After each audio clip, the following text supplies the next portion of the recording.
ありてこの手で掴んだ光は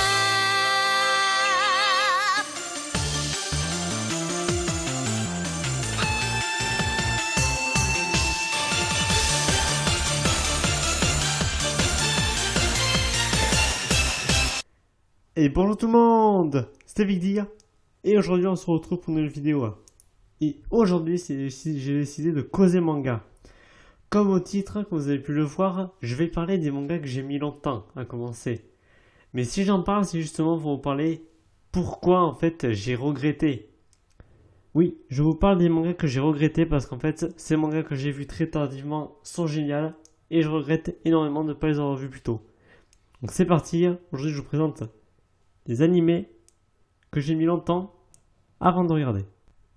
Jojo Bizarre Adventure. Ouh là là là, celui-là, je pense que c'est celui que j'ai mis le plus de temps avant de commencer.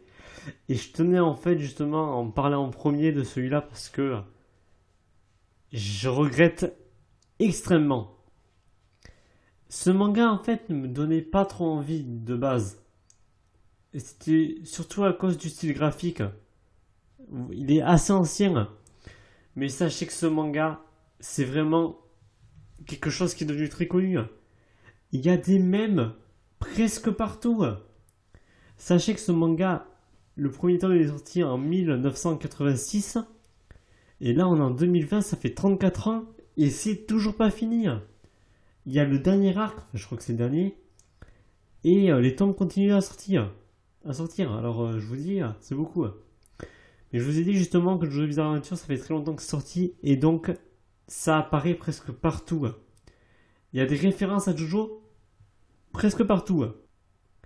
Même dans d'autres mangas, par exemple dans No Game No Life, aussi dans Uzaki-chan wa Asibitai. Désolé pour les noms, je suis pas un pro. Et aussi dans Kenichi, le meilleur apprenti. Il se trouve aussi dans Animal Crossing et même Tom et Jerry. Bon, je pense que vous avez compris, Jojo Bizarre Adventure se trouve partout et n'importe quand. Je sais que je suis censé vous dire pourquoi j'ai commencé le manga un peu plus tard, mais au moins rendre honneur à des mangas. Et surtout celui-là, quoi. Lui, il est... Waouh! Mais qu'est-ce qui rend en fait Jojo Bizarre Adventure aussi bien? Et surtout, pourquoi est-ce que j'ai regardé l'animé? Bon, surtout parce que j'ai pas trop envie de lire le livre. Mais il y a des très bonnes raisons. Des raisons pour lesquelles il faut que je regarde. D'abord, son opening. Il n'y a pas... Croyez-moi, chez moi, il existe 3 sortes d'opening. T'as celui... T'as les openings.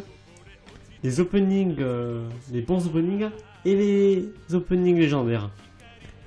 Et celui-ci, il fait partie des openings légendaires. Pourquoi? Parce que les openings légendaires, pour moi, c'est impossible de les passer. Je suis tout à fait incapable. Et celui de Jojo Bizarre Adventure, non mais celui-là, c'est une légende. Bah, d'où le titre, on va dire. Mais en fait, sachez que n'importe qui, même le mec le plus faible du monde, tu lui mets cet opening, il peut être stylé. Ah ben, je vous jure, je vous montre un exemple.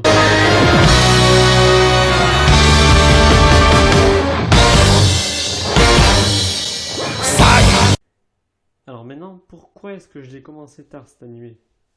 Bah, tout simplement parce que je n'aimais pas. Pas l'histoire, hein, parce que j'ai quand même pas critiqué un manga alors que je connais pas l'histoire.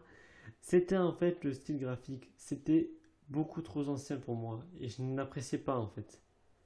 Mais bon, il y a un mec qui m'a dit regarde, teste. Il y a beaucoup de vidéos qui parlaient justement comme quoi c'était un super manga, donc je me suis dit je vais tester et je verrai bien. Que je m'habitue au graphisme. Et c'est la vérité, je me suis très vite habitué au graphisme et l'histoire est géniale. Mais comment vous parler un petit peu de l'histoire sans trop vous spoiler? Eh ben, tout d'abord, un gros spoil, donc passez si vous voulez pas savoir. Eh ben, le héros meurt au 5e tome. Excusez-moi, est-ce que j'ai dit le héros? Non. Le premier héros. Oui, parce qu'en fait, Jojo Bizarre Adventure est un manga qui se situe en plusieurs versions. Enfin, plusieurs versions. plusieurs années et plusieurs saisons. Et à chaque saison différente, il y a un nouveau héros. Le premier s'appelle Jonathan Joestar. Ensuite, dans la deuxième saison, plutôt dans la deuxième partie, on suit les aventures de son petit-fils, Joseph Joestar. Et après encore, on suit les aventures du petit-fils de Joseph, Jotaro. Bon, bref, c'est comme ça que se passe le manga. Et allez le voir, croyez-moi, si vous aimez la baston, vous allez être servi. Food Wars. Pourquoi le manga est fini? Il est tellement incomplet. Bref, qu'est-ce que c'est que l'histoire? Alors, et pourquoi aussi est-ce que j'ai mis longtemps à le regarder? Ce manga, en fait, j'avais prévu de le regarder depuis longtemps. Mais en fait, moi, je suis un mec qui a un gros problème. Dès que je commence un nouvel animé, je le finis même pas et j'en commence un autre. Donc, en gros, il y a beaucoup d'animés que j'ai pas encore terminé. Et celui-là, mon frère m'a arrêté de me dire regarde l'épisode, regarde l'épisode, regarde l'épisode. Ok, je regarde l'épisode et après t'arrêtes de m'emmerder. Et j'ai torché le manga en moins de 2 jours. La première saison, hein. Pas abuser. Et de quoi parle ce manga? Et ce manga, en fait, est un manga de cuisine. Ouh là là, si vous croyez que c'est de la merde, vous vous trompez complètement. Ce manga est encore pire que Top Chef parce que déjà que quand tu regardes Top Chef, t'es mort de faim. Et ben là, le plat a l'air encore meilleur, donc tu souffres encore plus. Mais quelle est l'histoire? Soma, le mec aux cheveux rouges là, si vous n'avez pas compris, c'est le héros en fait. Et son père décide en fait de l'amener dans une école de cuisine là où lui-même a fait ses études. Son père est un énorme chef cuistot. Hein. Il est presque connu dans le monde entier comme un des meilleurs cuisiniers. Soma lui au début il dit oh c'est de la merde cette école, je suis sûr qu'on va faire des petits plats qui est trop facile à faire. Sauf que cette école est un véritable enfer. Il y a carrément peu de personnes qui peuvent y rentrer. Le jour justement de la sélection, Soma a été le seul à être admis. Surtout en fait parce que tout le monde s'est barré parce que vu qu'il était le jury, il savait très bien qu'il n'avait aucune chance. Sauf que Soma lui, il s'est pas dégonflé, il a gagné ce qu'il méritait. Ah oui, croyez-moi, dans ce combat, j'ai dit que le manga Jojo avait des combats, mais croyez-moi, les duels de chefs dans ça, c'est encore plus épique. Et entre nous, grands fans de Food Wars, on va pas se mentir, tous les cuisiniers mettent obligatoirement de la coque dans leur plat. Attendez, mais excusez-moi, quand en vrai dire tu goûtes un plat aussi bon, tu vas quand même me dire que tu te retrouves avec des hallucinations et l'impression carrément qu'un taureau et qu'un porc sont carrément en train de te défoncer tellement la viande est succulente et juteuse. Tu te retrouves pas sur un ring de boxe juste parce qu'un plat est bon. Parce que sinon, c'est vraiment du grand n'importe quoi.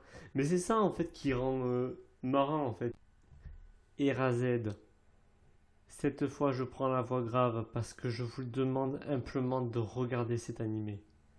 C'est une perle. Je l'ai adoré. L'histoire est cool. Et il faut justement que je vous la raconte parce que sinon, je pense que vous ne regarderez pas le manga. Mais vous devez absolument voir l'animé. L'histoire est magnifique et c'est super. Quelle est l'histoire?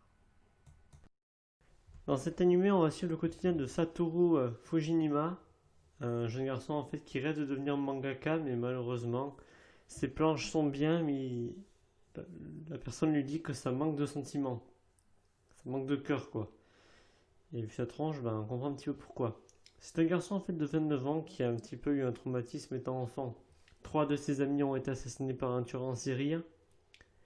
Et justement, l'adulte avec qui il était ami, c'est lui qui a été accusé du meurtre. Il avait beau dire que c'était pas lui l'assassin, s'il n'a aucune preuve. Et comme c'est un enfant, personne ne l'a cru, donc il est déprimé depuis pas mal d'années en fait.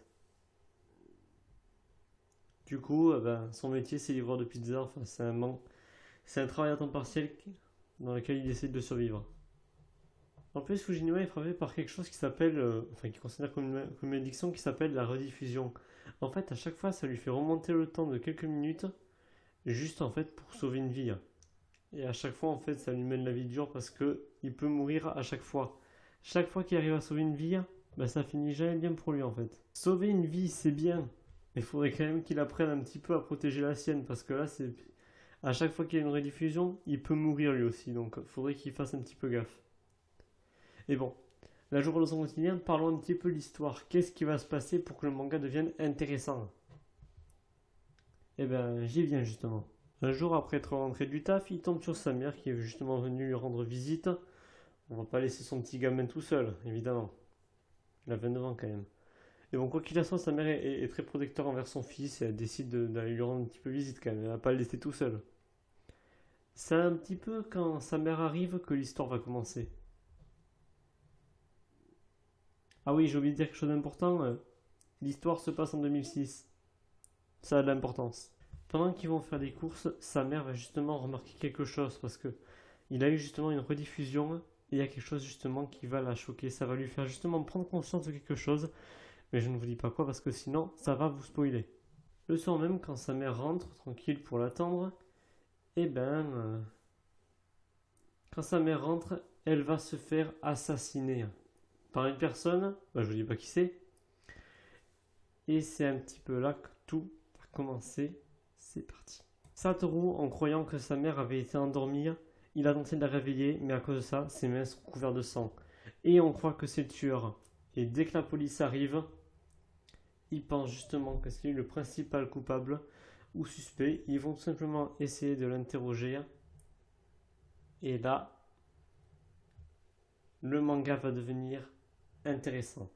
Si ça peut vous intéresser, tout va se passer dès le premier épisode. Donc vous n'aurez pas à attendre longtemps. La personne qui l'a croisée, il est persuadé que c'est elle. Et qu'est-ce qui va se passer? Une rediffusion. Une rediffusion, exactement. Mais celle-là est très différente de celle qu'il avait déjà fait. Dans sa rediffusion, il se retrouve en 1998. 88 plutôt. Et c'est alors au début qu'il est étonné de revenir aussi loin. Mais il a vite compris. S'il veut réussir à sauver sa mère, il va falloir justement qu'il répare une erreur qu'il avait commise il y a 18 ans. Ce manga tout entier est tout simplement une enquête. Sauf que si j'adore ce manga, et pourquoi je vous le conseille, enfin justement, je vous l'ai conseillé, mais pourquoi est-ce que j'ai mis longtemps à le regarder? J'avais prévu de le regarder, mais en fait je l'ai complètement oublié. Il m'est complètement sorti du crâne. Ah là là. Vous devez aller le voir. Une enquête policière, elle est géniale. En plus, si j'aime aussi ça, c'est parce que le héros est un enfant. Et j'adore les mangas comme ça. Tiens, puisqu'on parle des RAZ, on va parler justement d'un manga justement que j'ai encore oublié, que j'ai mis longtemps à regarder. Et il y a un héros qui porte justement ce nom. My Hero Academia. Mais oui, messieurs, ce manga, je suis sûr que tout le monde le connaît. Et oui, ce manga est apparu il y a plusieurs années. Et en fait, j'ai pas voulu le commencer. Oui, je viens de me donner une gifle là. Tout simplement parce que il est super génial. À vrai dire, je ne sais pas pourquoi, mais j'ai l'impression que le style de héros ne me plaisait pas. Bon, quelle est l'histoire de My Hero Academia? 80% de la population mondiale possède certains pouvoirs qui s'appellent des alters. Ça peut être diverses choses, hein. Et le héros, justement, qu'on peut voir au milieu, s'appelle Izuku Midoriya, qu'on va appeler Deku. Et il fait partie en fait des 20 restants. Ouais, les 20 restants, ça veut dire toutes les personnes qui n'ont aucun pouvoir. Genre, toutes les personnes de sa classe ont des pouvoirs, sauf lui. C'est un peu bizarre ça? Enfin, quoi qu'il en soit, Deku rêve de devenir un super-héros. Il va justement tomber par hasard sur son idole, All Might. Il va lui demander si on peut devenir un super-héros sans pouvoir. All Might va répondre tel un fier héros en lui disant non. C'est impossible de devenir un super-héros sans pouvoir. C'est vrai que c'est pas trop, à vrai dire, la réponse qu'on attendait, mais bon, autant dire la vérité au lieu que de le mettre en danger. Sauf que Deku va justement avoir un pouvoir. Comment il va l'avoir quand même? Parce que c'est presque un lycéen, et à vrai dire, un alter se déclare à partir de l'âge de 5 ans, ou 4 ans. Ça varie. Avant de vous parler quand même comment il a obtenu l'alter, on se trouve quand même que c'est bizarre. Comment est-ce que ça se fait qu'il n'en a pas? Parce que certes, c'est que 20%, mais sa mère, elle, possède un pouvoir et son père aussi. Le médecin a bien dit logiquement qu'il est censé avoir un alter et il n'en a pas. C'est ça qui rend ça très bizarre. Comment il va l'obtenir? Eh bien tout simplement parce que son ami, rival, ennemi, comme vous voulez, Bakugo, personnage très apprécié par les fans, bon, va se faire attaquer par un super vilain et Deku va justement venir le sauver. Et pourtant, il n'a aucun pouvoir et il a décidé quand même de venir le sauver comme un fier héros. Je vous rassure, après, il a été sauvé par de véritables héros. Devant cet acte héroïque, All Might découvre justement en Deku qu'il a l'âme d'un héros. Et All Might va justement lui faire une proposition. Il lui dit que son alter à lui est capable d'être transmis de possesseur en possesseur. C'est pour ça que All Might va lui dire qu'il peut devenir un héros grâce à l'âme qui porte pour la justice. Il va se charger justement de l'entraîner et après de lui transmettre son alter pour que Deku puisse réaliser son rêve et devenir le plus puissant des héros. Et ce que j'aime dans ce manga en fait, c'est les combats aussi, mais l'imagination qu'a l'auteur en fait. Prenez l'exemple de One Piece. J'aime ce manga parce que j'aime bien ce que l'auteur va essayer d'inventer comme fouet du démon. Et là c'est pareil. L'imagination que va mettre l'auteur pour inventer les pouvoirs. Parce que croyez-moi, il y a vraiment des pouvoirs qui sont bizarres. Mais vous devez savoir une chose dans My Hero Academia. Même si un alter, des fois, peut sembler faible, si tu le maîtrises correctement, il est capable de devenir puissant. Et j'invente pas ça. C'est dit justement par un très grand héros dans ce manga. On lui dit que son alter est puissant, il dit non. C'est moi qui l'ai rendu puissant. Allez voir ce manga, il y a du combat, il y a de l'action, il y a du sentiment. Vous allez adorer. Et voilà tout le monde, c'est justement la fin de cette vidéo sur les mangas que j'ai mis longtemps à regarder et que j'ai regretté. Alors si vous aussi vous avez justement des vidéos, des mangas que vous avez mis longtemps à regarder et que vous avez regretté, mettez-les moi en commentaire. J'espère que la vidéo vous a plu, si pas liker la vidéo, abonnez-vous, ça me ferait très plaisir. Et moi je vous dis à la prochaine dans une nouvelle vidéo. Bye!